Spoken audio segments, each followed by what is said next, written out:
Welcome to VYS। UPSC और state PCS 2023 के exam के लिए शुरू की गई टेस्ट सीरीज़ का ये दूसरा इकोनॉमी के लिए वीडियो है, जिसका पहला क्वेश्चन है, भारत में राष्ट्रीय आय का प्राकलन किया जाता है नीति आयोग द्वारा। दूसरा है भारत की सांख्यिकी संस्थान द्वारा। तीसरा है केंद्रीय सांख्यिकी संगठन द्वारा। चौथा है राष्ट्रीय प्रतिदर्श सर्वेक्षण संगठन द्वारा।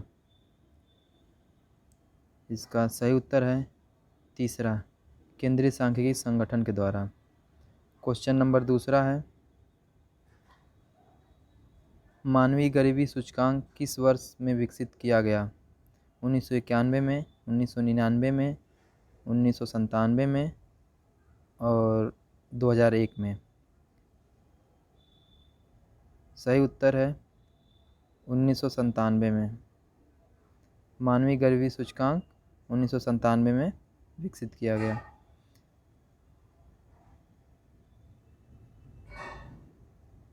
क्वेश्चन नंबर 3 है, भारत में सेवा क्षेत्र में सम्मिलित है खनन व उत्खनन, परिवहन और संचार, होटल, वानिकी व मात्स्यिकी।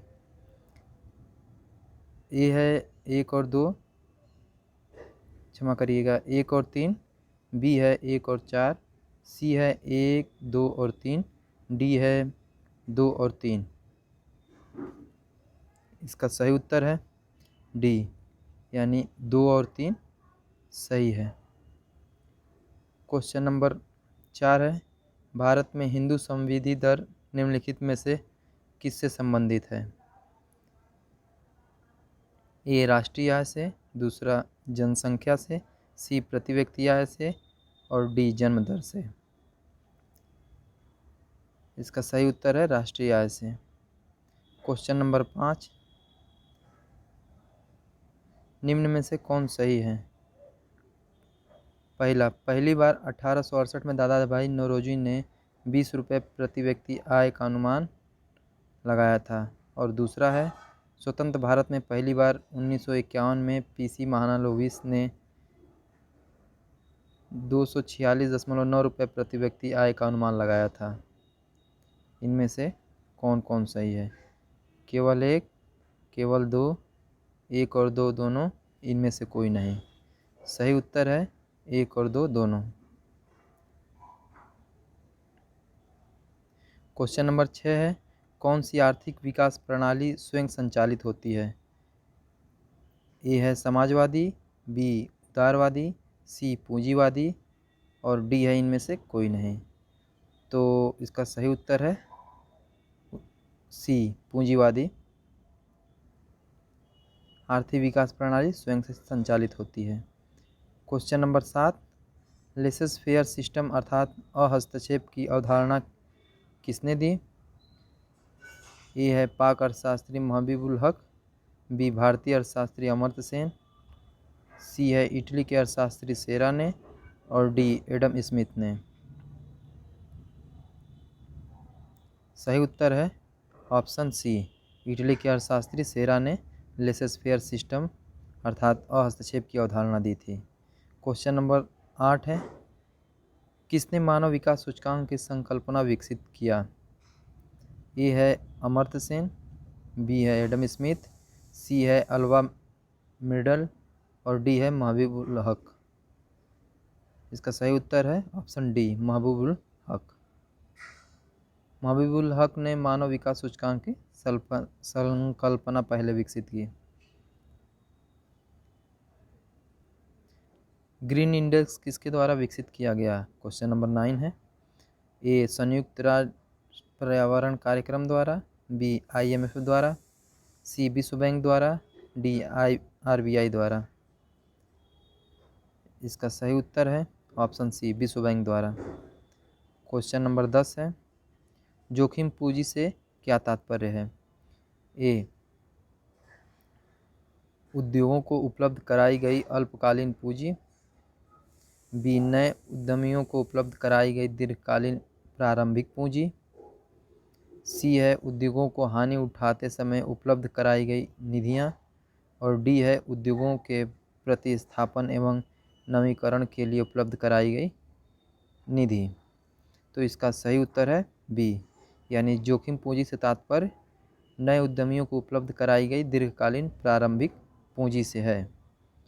क्वेश्चन नंबर 11, निम्न में से कौन मानव विकास सूचकांक में शामिल नहीं है?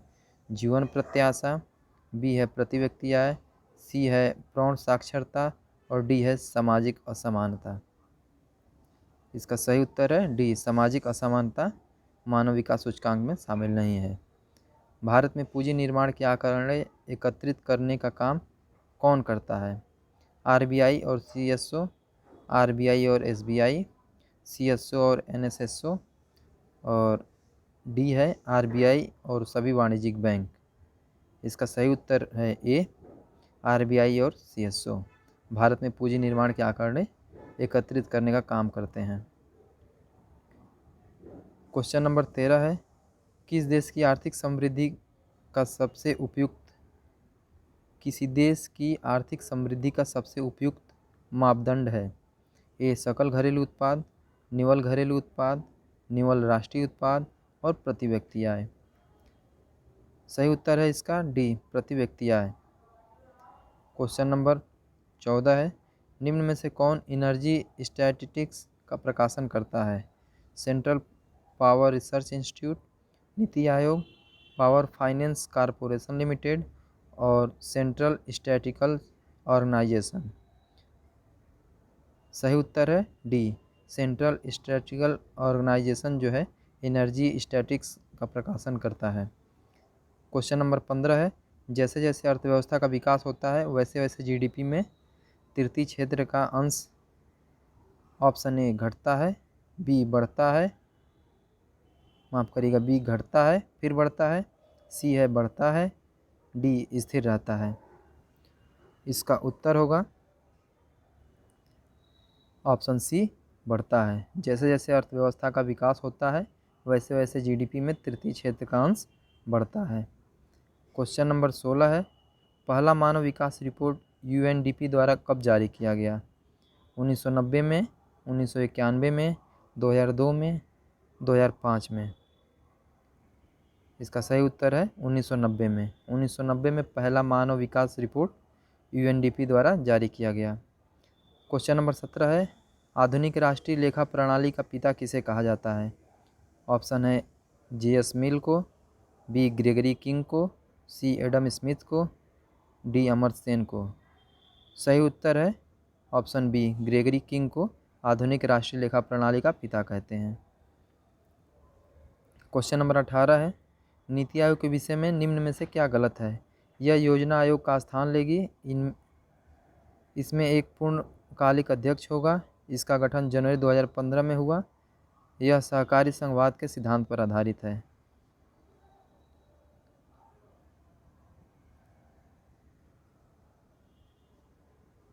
इसका सही उत्तर है कि ऑप्शन बी, इसमें एक पूर्णकालिक अध्यक्ष होगा। ये ऑप्शन गलत है, जबकि बाकी ए, सी और डी सही हैं। क्वेश्चन नंबर 19 है, भारत में स्वसंपोषित विकास का उद्देश्य सर्वप्रथम अपनाया गया था? तृतीय पंचवर्षीय योजना में, चतुर्थ पंचवर्षीय योजना में, पाँचवीं पंचवर्षीय योजना में और छठवीं पंचवर्षीय योजना में। इसका सही उत्तर है ऑप्शन बी, चतुर्थ पंचवर्षीय योजना में भारत में स्वसंपोषित विकास का उद्देश्य सबसे पहले अपनाया गया था। क्वेश्चन नंबर 20 है, राष्ट्रीय नियोजन में रोलिंग प्लान की अवधारणा लागू की गई थी? इंदिरा गांधी के द्वारा, जनता सरकार के द्वारा, सी है राष्ट्रीय फ्रंट द्वारा और डी है राजीव गांधी द्वारा। इसका सही उत्तर है ऑप्शन बी, जनता सरकार के द्वारा राष्ट्रीय नियोजन में रोलिंग प्लान की अवधारणा को लागू किया गया। क्वेश्चन नंबर 21 है, भारत में किस पंचवर्षीय योजना में सामाजिक न्याय एवं समानता के साथ समृद्धि पर बल दिया गया?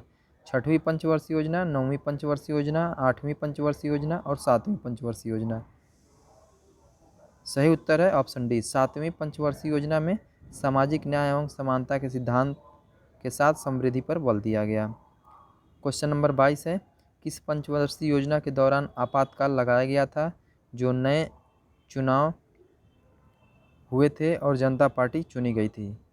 इसका सही उत्तर है पाँचवीं 5वीं पंचवर्षीय योजना के दौरान आपातकाल लगाया गया था, नए चुनाव हुए थे और जनता पार्टी चुनी गई थी, इसलिए ऑप्शन ए सही है।